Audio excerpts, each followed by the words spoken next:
Hello, Orangeburg. I am Jennifer Van Cleve, the City of Orangeburg's Public Information Officer, and I want to thank you for joining us on City Talk.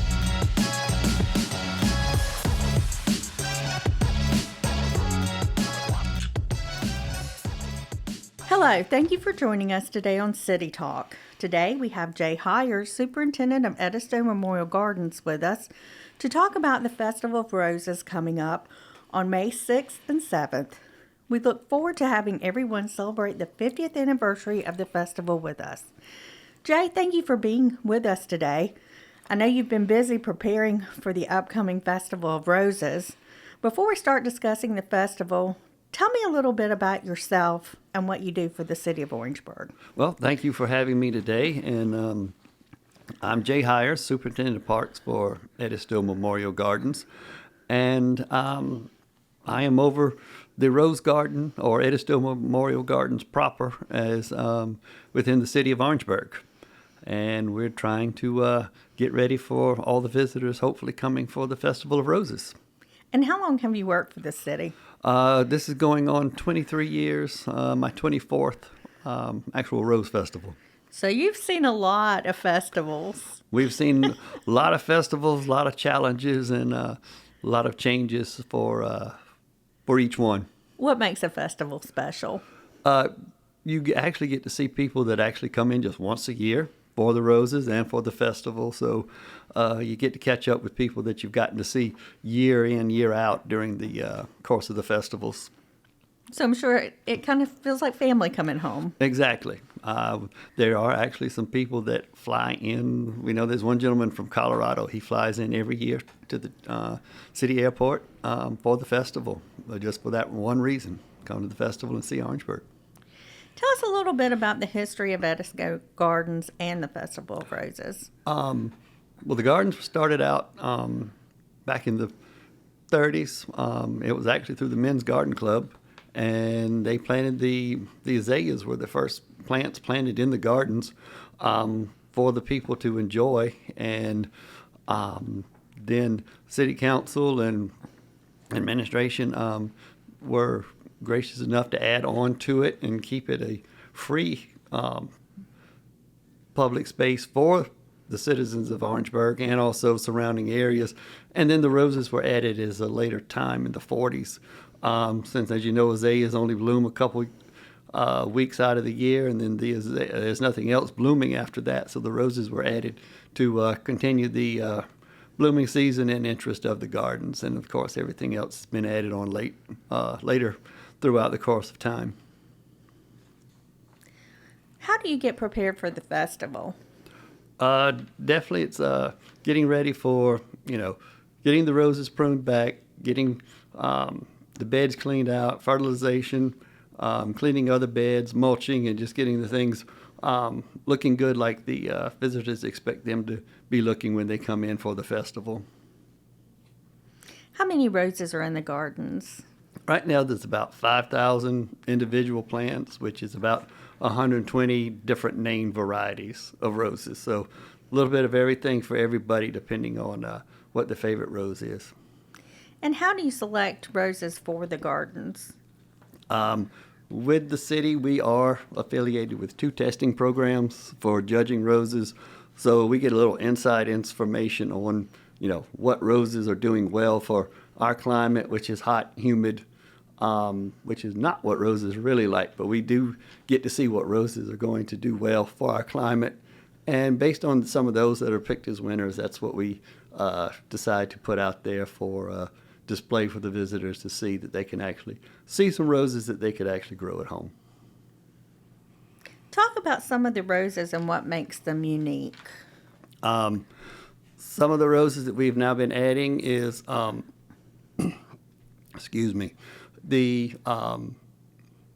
breeding hybridizer Cortis out of Germany. They've been around since the late 1800s. They were hybridizing roses for disease resistance even back then, before everybody was still spraying. So we have a lot of those roses on display because they do well in our climate and they don't take a lot of special care, and they give you the rose fragrance and the rose bloom that people were really looking for. Last year you were recognized. Tell me a little bit about that. Yes, that's where teenagers and internet usually get you into trouble. In this case, my son, who was 16 when he had started this, had wanted to give me a special Christmas present. So he contacted a friend of ours up in Long Island. She contacted a mutual friend, hybridizer in India. And last year I was able to go to Florida and pick up the rose that was hybridized with my name on it. And we will be presenting to the city some of those roses to actually go in the gardens this spring. And that's coming up during the festival, correct? Yes, that will be Saturday. And we hope that our listeners will be able to join us for that presentation. I believe it's at 10 o'clock on Saturday morning. 10 o'clock at the garden stage, yes. What is your favorite thing about the Festival of Roses? I know you talked about seeing people who come back year after year. What are some other things that are special to you? It's getting to see that, there's a whole crew of 10, plus we have another division that another 10 folks that help get involved.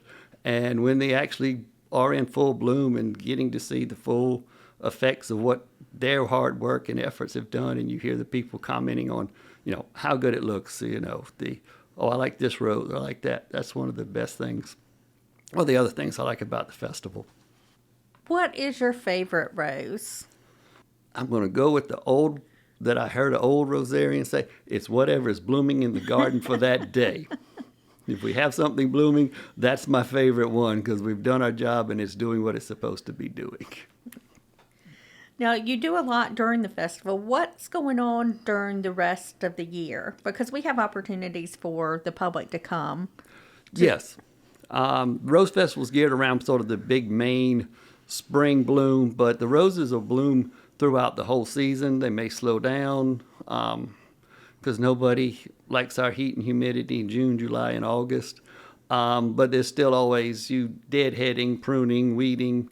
There's always, just like home gardeners know, there's always something that's growing that needs to be pulled out, weeded, or watered and maintained. So there's plenty that goes on still after the Rose Festival is over. And there's plenty for the public to see. Yes, like I said.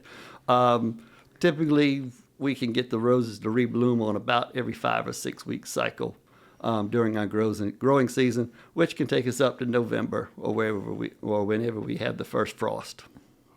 And you will be providing tours during the festival? Yes, we have 2 tours scheduled for Saturday and 1 on Sunday that we will be able to meet with folks and take them through the gardens, give them a little bit of inside information on some of the roses and some of the other parts of the gardens. So hopefully people will come out and take advantage of that. And I think you said that there's going to be some roses available for purchase. Yes, we will have some roses that are actually growing in the gardens for sale. So you can actually come in and take home a piece of what was actually growing in the gardens. And these roses are pretty much low maintenance. As long as you water them, fertilize them, you don't have to do a lot of fungicide spraying on these particular roses. Okay, do you have anything else you would like to add? We should, hoping that if the blooming is right, we will have 3 of the American Garden Rose Selection winners available for viewing. That these roses will be available for 2024. They've already gone through the testing program here and other gardens throughout the United States. So hopefully the plants will be on display blooming and people get a chance to see what's coming up for next year. That was a winner and does well for our region. And we're praying for good weather. Yes, definitely. Jay, thank you so much for being with us today. And to our listeners, we look forward to seeing you at the 50th Festival of Roses on May 6th and 7th. We have a lot of fun things planned, and we hope everyone will come out and enjoy the food, music, and other activities. A schedule of events and additional information can be found on the Chamber's website. Just to highlight a few events, Dora will hold a street dance on Friday evening, and Saturday will kick off with a 5K race. There will be garden tours, various entertainment groups, and we will conclude on Saturday with Surfside, a band from Rock Hill. On Sunday, there will be a community-wide church service in the gardens beginning at 1:30. Once again, thank you, listeners, for joining us. Jay, thank you for being with us today, and we look forward to seeing everyone at the 50th anniversary of the Festival of Roses.